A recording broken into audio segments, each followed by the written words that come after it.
Hello दोस्तों, welcome to daily dose classes. आज की क्लास में हम ओईसीडी ग्रुप के बारे में जानेंगे। ओईसीडी का मतलब है आर्थिक सहयोग और विकास संगठन। आर्थिक सहयोग और विकास संगठन की स्थापना 1961 में विश्व व्यापार आर्थिक प्रगति को बढ़ावा देने के उद्देश्य से की गई थी। ओईसीडी एक अंतर्राष्ट्रीय अंतर सरकारी संगठन है जिसमें शामिल सभी देश एक हाई इनकम कंट्रीज है तथा हाई एचडीआई कंट्रीज है। हाई एचडीआई का मतलब है एचडीआई के अंदर कंट्रीज को 3 श्रेणियों में बांटा जाता है, high, middle and low.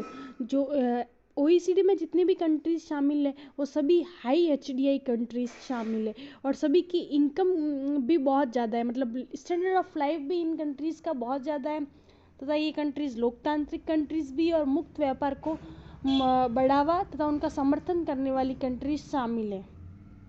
OECD सदस्य देशों को एक ऐसा मंच प्रोवाइड करवाती है जिसके थ्रू वो उनकी नीतिगत पहलों को आकर उस मंच पर बता सके और सभी देश अगर उनके देश को ऐसा लगे कि भाई ये नीति अपने देश में भी लागू कर सकते तो उनको एक नीतिगत पहल मिलती है कि भाई हमारे देश में ये अच्छा है, इनके देश में हो रहा है तो हम भी इस नीति को लागू कर सकें। और एक अंतर्राष्ट्रीय नीति के लिए समन्वय के लिए एक मंच प्रोवाइड करवाती है। किसी साझा समस्या के लिए एक निवारण ढूंढने के लिए प्लेटफॉर्म भी प्रोवाइड करवाती है। मतलब ये एक थिंक टैंक के रूप में भी काम करता है सदस्य देशों के लिए और यूएन के लिए भी एक थिंक टैंक की तरह कार्य करता है और उनको नीति निर्माण में भी सहायता करता है। ओईसीडी के इतिहास के बारे में जाने तो ओईसीडी का गठन डायरेक्ट ओईसीडी के रूप में नहीं हुआ था। 1948 में इसको यूरोपीय सहयोग आर्थिक संगठन विकास संगठन के रूप में इसकी स्थापना की गई थी। इसकी स्थापना का उद्देश्य स्टार्टिंग में ये था कि यूरोपियन कंट्रीज जो द्वितीय विश्व युद्ध के कारण बहुत उनकी अर्थव्यवस्था पूरी तरह चरमरा गई थी। कैसी हुई थी, मतलब पूरी अर्थव्यवस्था, इंफ्रास्ट्रक्चर देख लो, खाने की स्थिति देख लो, लोगों की स्थिति, सब कुछ बिखर गया था। तो उस यूरोपियन अर्थव्यवस्था को पुनः पटरी पर लाने के लिए जो अमेरिका ने जो एक मार्शल योजना बनाई थी कि जिससे यूरोपियन कंट्रीज को फिर से पटरी पर लाया जा सके, उस योजना को लागू और नियंत्रण करने के लिए उस ग्रुप की स्थापना की गई थी जिसको यूरोपियन सहयोग विकास संगठन के नाम से जाना जाता है।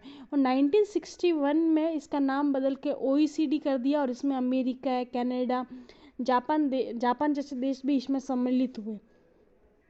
ओईसीडी का मुख्यालय पेरिस, फ्रांस में है तथा इसका उद्देश्य देखें तो मतलब सदस्य देशों के मध्य आर्थिक सहयोग और विकास को बढ़ावा देना तथा उन सदस्य देशों के मध्य गरीबी, भूखमरी ऐसी समस्याओं से निजात पाने के लिए सहयोग करना है। साथ ही विश्व व्यापार को बढ़ावा देना, विकास को बढ़ावा देना, पर्यावरण आर्थिक मुद्दों पर पर्यावरण के पक्ष को भी देखना जिससे ऐसी नीतियों का निर्माण हो जो सतत पोषणीय विकास को बढ़ावा दे सके। और पिछले कई वर्षों में ओईसीडी कंट्रीज में लोगों के जीवन स्तर में सुधार के लिए इस संगठन ने बहुत महत्वपूर्ण भूमिका निभाई है। ओईसीडी की कार्य और जिम्मेदारियों के बारे में बात करें तो ओईसीडी वैश्विक स्तर पर आर्थिक स्थिरता को बढ़ावा देने में एक अभिन्न भूमिका निभाता है। ओईसीडी एक कर सम्मेलन को प्रकाशित करता है जिसका उद्देश्य मतलब सब सदस्य देशों में कराधान की एक ऐसी नीति को इस्टेब्लिश किया जा सके जिससे कराधान के अधिकार को सदस्य देशों के मध्य कराधान को सदस्य देशों के मध्य अच्छी तरह से इम्प्लीमेंट किया जा सके तथा ओईसीडी दुनिया भर में आर्थिक विकास के दृष्टिकोण पर आर्थिक रिपोर्ट्स, सांख्यिकी डाटाबेस, विश्लेषण और पूर्वानुमान प्रकाशित करने के लिए भी जिम्मेदार है जिससे कि सदस्य देश तथा विश्व में विभिन्न देश अपनी आर्थिक नीतियों को बनाने में इन डेटास का उपयोग कर सके।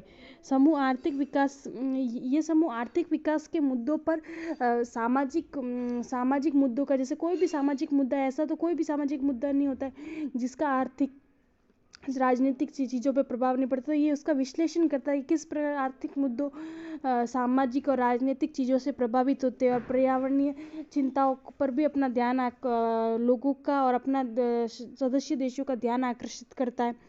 ओईसीडी उन राष्ट्रों को ब्लैक लिस्ट भी रखता है, जिन्हें असहयोगी टैक्स हेवन माना जाता है। टैक्स हेवन का मतलब कि उन कंट्रीज से होता है जिन कंट्रीज़ में कर की रेट्स बहुत कम होती है। तो वो ये असहयोगी जो टैक्स हेवन्स होते हैं ना, मतलब जो देश सदस्य देशों की मदद टैक्स को अच्छी तरह से इम्प्लीमेंट करने में मदद नहीं करते, और टैक्स हेवन लोगों को टैक्स हेवन का गलत उपयोग करने में मदद करते हैं, तो उन देशों को ब्लैक लिस्ट भी करते हैं।